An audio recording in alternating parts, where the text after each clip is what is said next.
Aku diem sama sekali, gak bisa jawab. Karena kepala anak itu gak nempel sama lehernya. Kepalanya ditenteng.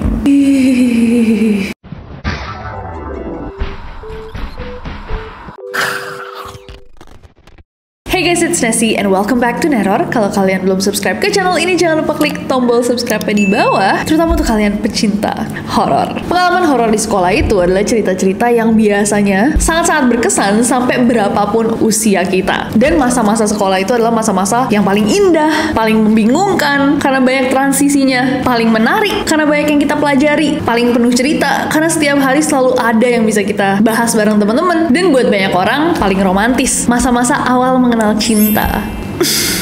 Bener gak tuh? Bener-bener keinget semua ketika kemarin nonton You're the Apple of My Eye versi Korea yang dibintangi Jin Young dan Dahyun Twice. Filmnya bagus banget, bahkan ada elemen horornya juga. Jadi pas aku ketemu, aku sempetin untuk ngobrolin horor sedikit sama mereka.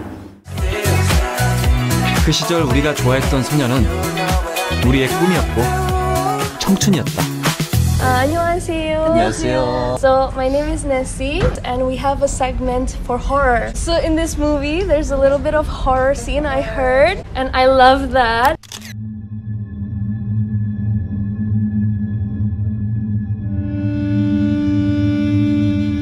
Do you have any horror stories from when filming or when you were in high school? 옛날에 있었죠. 저희 같은 경우는 뭐 동상이 이제 학교마다 동상이 있는데 이제 이순신 장군님 동상이 있는데 장군님이 12시만 되면 이렇게 움직이신다. 맞아요. 움직여서 호랑이들과 싸운다. 막 그런 괴담이 있었습니다. 사실은 뭐 촬영장에서는 그런 적이 없어가지고. 네. 없어요. 네. 오케이. 이제 어릴 때 좀 있었는데 뭔가 네. 촬영장에서보다 뭔가 녹음실에서 많이 일어나는데 약간 하이톤의 목소리가 갑자기 들린다거나 갑자기 아무도 안 눌렀는데 노래가 재생된다거나 그런 적 뭔가 조금 무서웠던 적 있었거든요. Wow, amazing. So can you guys invite everyone, all the audience to watch the movie? 그 시절 우리가 좋아했던 소녀는요 철없던 어린 시절 진우의 첫사랑 이야기인데요. 그 첫사랑은 바로 선아입니다. 그 선아를 만나게 되면서 일어나는 일을 다루고 있는 영화고요. 정말 모두가 함께 와서 울고 웃고 즐기고 할 수 있는 그런 영화니까요. 그 시절 우리가 좋아했던 소녀 많은 사랑 부탁드리고 많은 기대 부탁드리겠습니다. 감사합니다. Thank you for your time. It's lovely to meet you. Terima kasih. Lovely to meet you. Sumpah mereka baik banget, tapi nggak kalah menyeramkan adalah pengalaman-pengalaman asli dari Neroris tentang paranormal activity atau aktivitas paranormal yang kalian alami selama sekolah. Kemarin pas aku tanya di Instagram, DM aku penuh banyak banget yang menceritakan pengalaman mereka, dan malam ini kita akan membaca beberapa yang terseram. Langsung aja Neroris, without any further ado. Stop senyum-senyum, shit's about to go down. Oke Neroris, let's get in the zone. Cerita yang pertama datang dari Agnes ya. Finally, aku sudah menunggu waktu ini sedari lama, semoga bakal dibaca. Aku dulu bersekolah di salah satu sekolah swasta di Papua. Sekolahku ini emang terkenal tua banget dari zaman Belanda, bahkan yang membangun yayasannya itu asli pastor atau romo Belanda pada zaman itu. For your information dulu, bahwa ini adalah pengalaman aku saat aku kelas 6 SD, kurang lebih 9 tahun yang lalu. Sekarang aku sudah kuliah, congratulations. SD ku ini memang terkenal dengan cerita turun-menurunnya tentang pastor tanpa badan alias hanya kepala yang terlihat, dan setiap diadakan persami, kepala tersebut akan terlihat sama orang-orang. Angkatanku pada saat itu merasa bahwa ini tuh cuman ilusi aja, orang yang mungkin haus attention, haus perhatian gitu. Nah sebelum kami ujian sekolah, kami sekelas merasa bosan banget karena guru-guru tuh sudah tidak lagi mengajar. Akhirnya aku sama teman-teman memutuskan untuk main Charlie. Situasi sekolahku itu pada saat itu sangat-sangat sepi karena posisinya adik tingkat itu sudah pulang dan yang tersisa hanya kami anak kelas 6 yang hendak les, dan kelas sebelah pada saat itu sedang les juga. Jadi bener-bener sepi banget. Kelasku ini ada di lantai 3. Nah akhirnya kita memutuskan untuk main Charlie itu. Kita semua bersiap-siap dan pada saat bermain kami menutup semua pintu dan mematikan semua lampu biar gak ketahuan nih sama guru-guru dan biar suaranya gak keluar sampai memancing para guru. Akhirnya aku dan teman-teman bermain game tersebut. Neroris, kalau kalian belum tahu, ini tuh game Charlie itu. Jadi yang kayak di kertas, terus dibagi 4 gitu ya, dan dikasihin 2 pensil di atasnya, dan bakal kelihatan gitu. Dan menurut kepercayaannya adalah kalau misalkan kalian bertanya sesuatu, semacam jelangkung itulah, arwah yang ada di sekitar itu bisa menjawab menggunakan pensil yang bergerak. Oke, lanjut. Pada saat awal kami bermain, kami bertanya, Charlie, are you here? Nah, pensil yang kami gunakan itu selalu mengarah ke no. Sudah 3 kali begitu terus. Sampai akhirnya setelah 3 kali nih, Charlie, are you here? Salah satu teman cowokku itu kesal. Dia melemparkan pensil yang kami mainkan, lalu berteriak, halah, permainan tipuan. Seketika, suasana tiba-tiba hening. Dan salah satu ornamen di kelas yang jelas-jelas berdiri tegak di atas meja belakang, tiba-tiba terlempar ke arah depan, sampai ke meja guru yang jaraknya tuh cukup jauh. Nah, pada saat itu, kami belum sadar apa yang terjadi. Sampai ternyata, semua meja dan kursi, juga ornamen-ornamen lainnya yang ada di kelas, mulai terlempar juga. Bahkan salah satu ornamen yang berbentuk manusia, terbang ke arah temanku yang sedang duduk. Oh, sampai sini doang ya ceritanya ya? Wow. Jadi Charlie-nya nggak ngaku gitu ya, dia ada di situ, tapi begitu dimarahin dia ngamuk. Serem juga. Serem banget sih, apalagi kalau misalkan barang-barang berat gitu ya, yang bergerak atau terlempar itu pastinya bikin siapapun yang tadinya nggak percaya jadi cukup percaya. Kalau menurut kalian gimana guys? Apakah ada yang punya pengalaman serupa sama Agnes? Ngelihat barang berat yang tiba-tiba terlempar gitu aja?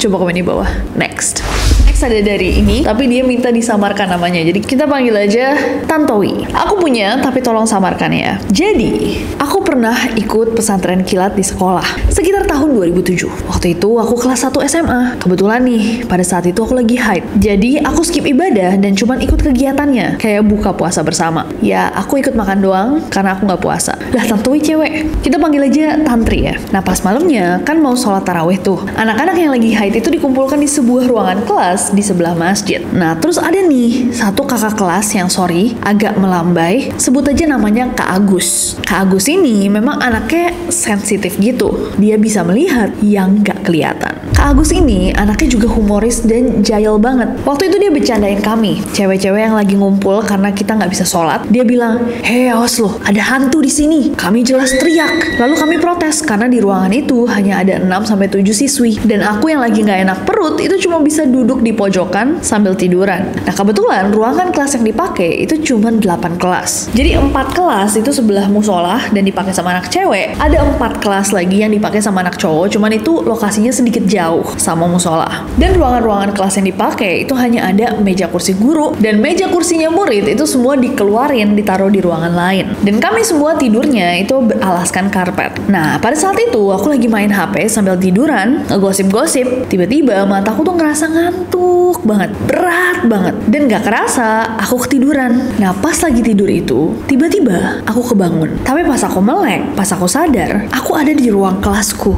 bukan di ruangan tempat aku seharusnya berada, sebelah musola. Aku bingung banget, kok aku di sini? Lalu aku semakin bingung lagi ketika aku keluar kelas. Situasi di sekolah itu bener-bener sepi banget, gak ada orang satupun. Akhirnya aku memutuskan untuk keliling sekolah. Aku nyari, gak ada satupun orang. Aku mikir, apa udah pada pulang ya? Jahat banget, masa aku gak dibangunin? Akhirnya, aku mau pulang juga. Aku jalan ke arah gerbang sekolah, tapi aku lihat kok di luar gerbang tuh gelap banget. Gak ada satupun penerangan. Padahal, sekolahku ini terletak di pinggir jalan yang selalu ramai dan terang sama lampu jalan. Akhirnya aku balik ke kelas, ketakutan dan hampir nangis. Tiba-tiba, ada yang manggil namaku. Pas aku noleh, Tantri. Ada laki-laki yang berdiri di depan pintu kelas, pakaiannya serba hitam, tinggi, badannya sedang, kurus enggak, gemuk juga enggak, rambutnya hitam ikal. Lalu dia bilang, kamu kalau mau selamat di sini, jangan ribut ya. Mereka nggak suka keributan. Aku diem sama sekali, nggak bisa jawab. Karena kepala anak itu nggak nempel sama lehernya, kepalanya ditenteng. Dia sempat nyebutin namanya, tapi aku lupa. Karena setelah dia nyebutin namanya, aku kebangun. Ternyata aku ketiduran, masih di pojokan. Dan teman-temanku juga masih bergosip heboh. Aku masih bingung sama mimpiku tadi. Tapi tahu nggak apa yang bikin aku tambah bingung? Kak Agus yang tadi tiba-tiba kesurupan. Tiba-tiba aja dia teriak, jangan ribut di sini, kalian semua berisik. Berarti sesuai ya sama yang dikatakan sama anak cowok di mimpinya Tantri. Ada tambahan dari Tantri. Oh ya, aku punya adik kecil yang lahir pada tahun 2012. Pas dia masih TK, dia gambar sesuatu. Dia gambar laki-laki yang ada di mimpiku dan itu mirip banget. Kalau cerita ini dibaca dan Nesi mau lihat fotonya, aku bisa kirim fotonya karena aku sempat share di story. Oh, ini fotonya. Oh, that's actually really creepy. Jadi berarti setinggi itu ya? Ya entah sih kalau misalkan emang gambarnya akurat atau enggak. Tapi kalau misalkan dipikir-pikir, kalau dia ngomong sama si kepala itu nggak terlalu jauh gitu jaraknya kan. Kecuali dia ngeliat ke bawah kan rada aneh ya. Tapi kalau misalkan nggak terlalu jauh, berarti sosok ini gede banget ya. Tinggi banget, laki-laki tinggi dan bawa kepalanya sendiri. Rada ngingetin aku sama sosok hantu jeruk purutnya gak sih? Creepy. Next ada cerita dari minta disensor semua kalian ya. Kita panggil aja Superior. Kalau misal kepilih, tolong sensor ya, Kanes atau NCC. Makasih. Ini ceritanya udah beberapa tahun yang lalu. Waktu itu aku masih kelas 11 dan seangkatan aku mau pergi studi kampus. Jadi visit kampus-kampus gitu ya, Neroris. Kalian ngerasain juga nggak? Coba komen. Oke, lanjut. Waktu itu berangkatnya siang. Anak-anak juga udah pada masuk bis. Semuanya fine-fine aja awalnya. Tiba-tiba sampai salah satu teman sekelasku, S, tiba-tiba turun dari bis dan gak balik-balik. Nah, guru-guru akhirnya kan nanyain ya, kayak ini S kemana? Kok dia tadi turun dari bus, gak balik-balik lagi, apa ditinggal aja? Dicariin lah S ini kemana, dan akhirnya para guru menemukan S lagi di lapangan basket. Dia berdiri sendirian, hormat ke arah bendera. Diajak ngomong, dia sama sekali tidak menjawab, kosong. Sampai akhirnya kita tetap pergi studi kampus tanpa dia. Nah, kita gak ada yang tahu nih, apa yang sebenarnya terjadi sama S, karena selama ini gak ada yang aneh sama S. Dia orangnya yang gak pernah aneh-aneh gitu. Dan sebelum berangkat studi kampus ini, dia juga gak sakit atau kenapa-napa. Singkat cerita, seminggu kemudian kita akhirnya pulang dong dari studi kampus. Teman-teman sekelas itu sepakat, yuk kita bareng-bareng ngejenguk S. Akhirnya datanglah kita ke rumah S. Pas sampai di sana, di ruang tamu kita semua duduk, si S ini tatapannya kosong banget. Diajak ngomong juga gak begitu nyambung, suaranya lirih, ngomongnya pelan, dan kata ibunya dia udah seminggu kayak gini, udah coba diobatin juga masih aja begitu. Sampai akhirnya salah satu teman sekelas kita, cowok namanya H, datang. Dan begitu H sampai nih di rumahnya S, tiba-tiba S itu kayak minta H duduk di sebelah dia. Dan S langsung merangkul lengannya dengan masih tatapannya yang kosong dan gak kedip sama sekali. Ih, mana dia pada saat itu lagi pakai dress warna hitam, panjangnya selutut, dan rambutnya yang agak curly dan juga mengembang itu diurai. Jujur jadi makin serem. Aku pengen dinikahin sama H, dia bilang. Nadanya flat, gak ada emosi, suaranya lirih. Nah, aku gak begitu inget detail omongannya tuh apa, tapi intinya dia pada saat itu minta untuk dinikahkan sama si H. Dengan itu, H kan kaget. Nah, pas dia mencoba untuk melepaskan nih lengannya dari dekapan S, terus waktu dia mencoba untuk ngelepasin nih tangannya dari S, si S noleh ke dia, nolehnya pelan. Matanya melototin H, tapi nggak ngomong apa-apa. Nah, kakaknya atau ibunya gitu, waktu itu cerita bahwa kata orang pinter nih, si S ini ketempelan las. Las itu adalah janin yang digugurin, tapi nggak dikubur secara layak. Dan lasnya ini berasal dari SM aku. Dia nempel ke S, karena S itu sering melamun, dan pikirannya kosong pas di sekolah. Nah, bapakku bilang bahwa las itu bisa dipiara, dan bisa tumbuh kayak manusia. Dan las yang nempel di S temanku ini, adalah seorang perempuan yang diperkirakan umurnya sekitar 20 tahun. Yang mana jatuhnya udah usia pas untuk nikah lah kalau untuk manusia. Dan las yang ini naksir sama temanku si H. Alhasil dia menggunakan temanku si S untuk mendekati H. By the way, si S ini gak masuk sekolah lama banget, kayak 2 mingguan atau lebih. Beberapa teman juga sempat jengukin dia, tapi si H udah gak berani jenguk lagi sih, karena dia takut. Setelah S kembali ke sekolah pun, dia jadi lebih diem dari sebelumnya, tapi dia udah sembuh dan sudah tidak ketempelan lagi. Kalian pernah denger gak tentang las ini? This is my first time ever hearing about it. Menarik banget. Gini lagi ngeliatnya kayak pelan-pelan. Next ada cerita dari Renita. Kak, aku punya katanya. Pakai tanda seru 5 guys. Aku punya. gitu kali. Ceritanya gini, kamar mandi cewek di sekolahku pas SMP tuh ada 3 bilik. Bilik 1, bilik 2, dan bilik 3. Bilik paling ujung, bilik 1 itu untuk guru-guru. Bilik 2 dan bilik 3 itu untuk siswi. Nah, tahu kan Kak, bahwa kamar mandi sekolah itu biasanya kurang bersih. Nah, kita para siswi itu punya kebiasaan untuk memeriksa bilik-bilik yang mana yang paling bersih sebelum kita pakai. Nah, suatu hari nih, aku sama temenku lagi mau ke kamar mandi. Kita cek bilik 3 dulu, dan setelah aku sama temenku ngecek nih bilik 3 dengan luasnya, temenku mau buka bilik 2. Aku langsung hentikan dong. Aku bilang, tadi ada yang masuk. Nah, temenku itu udah nanggung karena dia udah buka, dan ternyata pas saat itu juga kebuka, dan tahu apa? Kamar mandinya kosong dong. Aku sampai bengong karena aku yakin aku ngeliat ada siswi yang masuk ke sana. Nah, aku sempat cerita nih sama penjaga sekolah, dan katanya di bilik 2 itu pernah ada siswi yang bundir karena hamil saat masih pakai pakaian sekolah. Semacam residual energy gitu ya, kayak energi-energi yang tersisa mungkin. Dulu waktu aku SD, aku sempet denger nih cerita serupa tentang temen aku yang nginep di sekolah, dan dia ngeliat ada temen kita yang juga masuk ke kamar mandi yang sama, padahal temen kita itu ada di tenda. Kalian pernah nggak guys punya pengalaman serupa? Coba komen di bawah.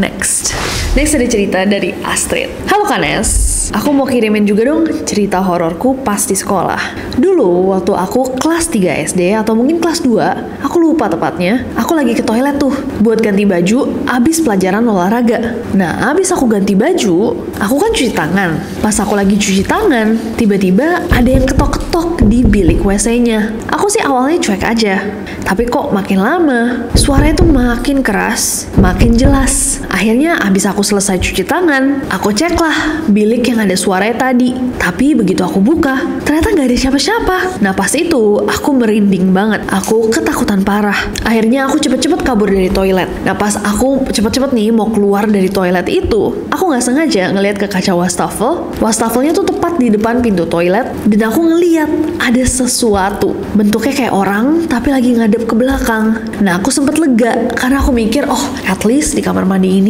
aku gak sendiri karena ada orang lain. Tapi pas aku nengok ke belakang, aku sendirian, gak ada siapa-siapa. Aku takut banget, makanya aku lari sekencang-kencangnya sambil berdoa.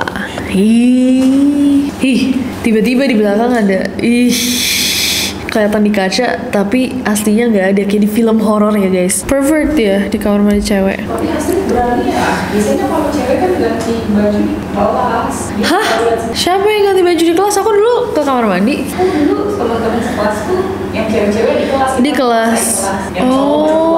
Oh, kita enggak sih. Kalau aku tetap ke kamar mandi, tapi emang kamar mandinya gede gitu, yang kayak satu hall panjang tuh, 12 meteran lah panjangnya gitu. Jadi ada tempat wudhu sama buat cuci tangan, terus sama toiletnya gitu. Pas SD. Pas SMP malah aku sama sahabat aku mau pipis kan. Lagi acara sore-sore tuh, kayaknya ada acara after school gitu, kayak either Valentine's atau Ramadan bareng-bareng atau apalah, aku lupa. Terus sore-sore kita mau toilet, terus sahabat aku Sarah buka pintu kan, cekrak, ada ibu-ibu coy lagi pupup. Jadi sama dia nggak ditutup, jadi nggak dikunci. Tapi Sarah kayak lebay kan, dia bukanya brak gitu. Ibunya teriak, Sarah teriak, aku di belakang Sarah teriak, langsung tutup. Wah, kita lari gitu, takut banget. Semoga ibu itu tidak trauma ya. Serem sih itu jujur.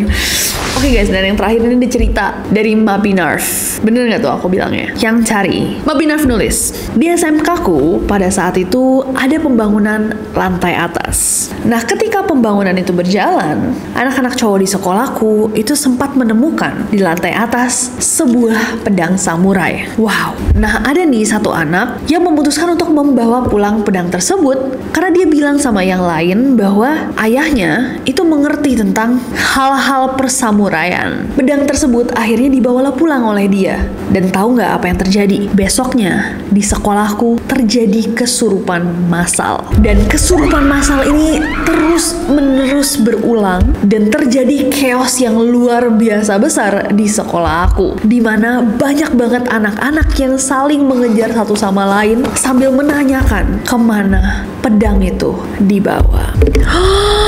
Wah, kesurupan massal sih sumpah menurut aku sangat-sangat fascinating, sangat-sangat menarik. Terutama lebih aneh lagi kalau misalkan memang semuanya pada menanyakan hal yang sama, di mana pedang itu berada. Menurut kalian itu pedang apa guys? Dan kenapa kayak Horcrux gitu ya? Begitu dibawa tiba-tiba semuanya pada kesurupan nyariin pedangnya, kayak wow. Dan kenapa bisa ditemuin ketika ada pembangunan lantai atas? Kalau misalkan lantai bawah kayak make sense ya, mungkin itu pedang keramat yang dikubur. Tapi kalau misalkan ada yang naruh di saat pembangunan lantai tambahan, apakah ada yang sengaja memindah tangankan pedang tersebut ke anak-anak sekolah? What do you guys think? Menurut kalian gimana guys? Aku denger Tika punya cerita. Tika, kamu kan punya cerita dari teman kamu. Jadi pas aku SMP dulu, jadi di SMP aku, toilet SMP aku tuh ada 4 bilik, tapi bilik yang kedua dari pintu itu tuh selalu dikunci. Jadi tuh dari aku masuk ke situ kita nggak pernah tahu itu tuh kenapa. Tapi emang dia digembok dari luar gitu loh. Tapi kita emang nggak ada yang kepo, nggak ada yang ya udah mungkin emang rusak atau apalah. Jadi kita selalu menggunakan 3 toilet lainnya itu kan. Nah suatu hari nggak tahu kenapa rumor tuh tersebar kalau di bilik itu tuh angker gitu loh. Oke. Ya karena misterius kan? Iya, karena dia kenapa nih kok nggak pernah dibuka? Tapi kita juga nggak sekepo itu dulu sampai akhirnya rumor itu tersebar gitulah. Nah terus katanya di toilet itu tuh pernah ada suatu tragedi siswa yang menyakiti dirinya sendiri. Oke, mengakhiri hidupnya. Nggak tahu sampai lewat atau nggak tahu. Tapi yang jelas itu membuat sampai berakhir itu ditutup gitu lah. Tapi aku nggak tahu akhirnya benar-benar sampai dia nggak ada atau enggak. Oke. Tapi intinya katanya pernah ada tragedi di bilik itu. Terus setelah rumor itu beredar, kepo nih satu angkatan aku. Kita pengen ngedobrak nih ceritanya. Pintu itu tuh ada apa sih? Kenapa nggak boleh dilihat gitu? Oke. Nah tapi sebelum kita dobrak itu harusnya kan toilet cewek nggak boleh dimasukin cowok dong. Itu cowok-cowok juga pada masuk. Karena kan yang mau ngedobrak itu ya laki lah gitu kan. Nah tapi sebelum kita dobrak itu kita tuh foto dan videoin dari atas gitu. Oke, karena atasnya ada gapnya berarti. Betul. Oke.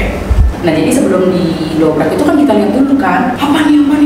Nah terus ternyata di foto dan video itu di lantainya itu ada tanah sama bunga-bunga. Nggak tahu kenapa. Terus setelah kita lihat itu kita semua jadi nggak pada berani untuk dobrak pintunya. Karena kita mikir kayak, ini antara ada yang iseng ataukah memang dari dulu seperti ini. Bunganya fresh. Fresh bunga kuburan lagi, mawar-mawar gitu. Apakah ada orang yang ngisengin sebelumnya terus sampai kayak disebarin rumor sampai tuh kan bener nih angker tahu dan lain-lain segala macam tak Effort ya. setelah itu jadi kita kan udah lihat dulu nih yang video dan foto-fotonya itu terus setelah mau disebarin lagi video atau fotonya itu ada beberapa yang tiba-tiba ngeblank hitam tiba-tiba ada yang ngeblur sendiri jadi yang lihat tuh yang saat itu lihat aja gitu. Sumpah itu benar-benar primbon material sih. Kalian dulu pada buka primbon nggak? Itu salah satu penguat aku mencintai horor. Bener-bener primbon material. Wow, very creepy. Damn.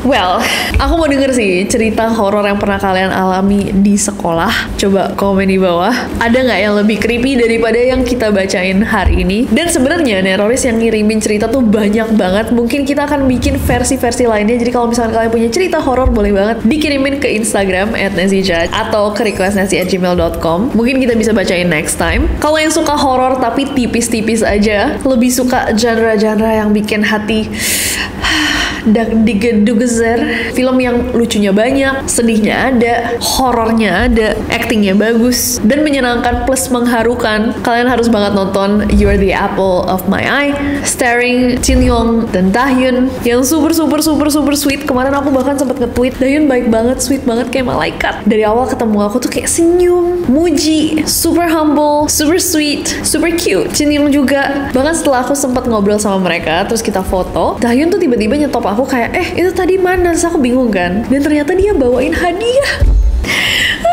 Taehyun bawain ini, Jin Young kasih ini. Ini tuh skrip scene to scene dari filmnya plus sama tanda tangan mereka. Dan mereka bilang bahwa mereka udah nungguin untuk ketemu dan kasih ini. I'm gonna treasure this forever. Dia bakal jelasin bahwa ini tanda tangannya semua dari Twice. Baik banget. Aku terharu beneran guys. Make sure kalian nonton. Gak mungkin aku rekomendasiin film kalau nggak bagus. It's actually super nice to watch. Kita nonton bareng-bareng aku sama NCC and it was a good watch. Ya kan? Setuju? Setuju. Yeah. So Neroris, thank you so much for watching. Send some love to Tahyun dan juga Tintiong. And I'm sending love to you guys. Jangan lupa subscribe karena aku gak sabar untuk ketemu kalian di Neror next time. Bye bye.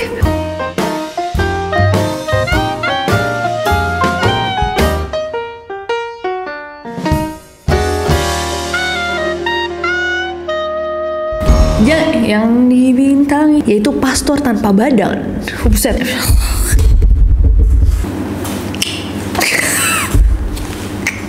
Ditinggali. Hah? Studi kampus seminggu? Keluar kota? Misalkan di Jakarta kan sekolahnya, terus misalkan mau ke Undra, ke Undi, dia biasanya kayak misalkan nyambung gitu loh Pak. Jadi kayak studi tour tapi untuk datang-datangin kampus. I never knew. Oke.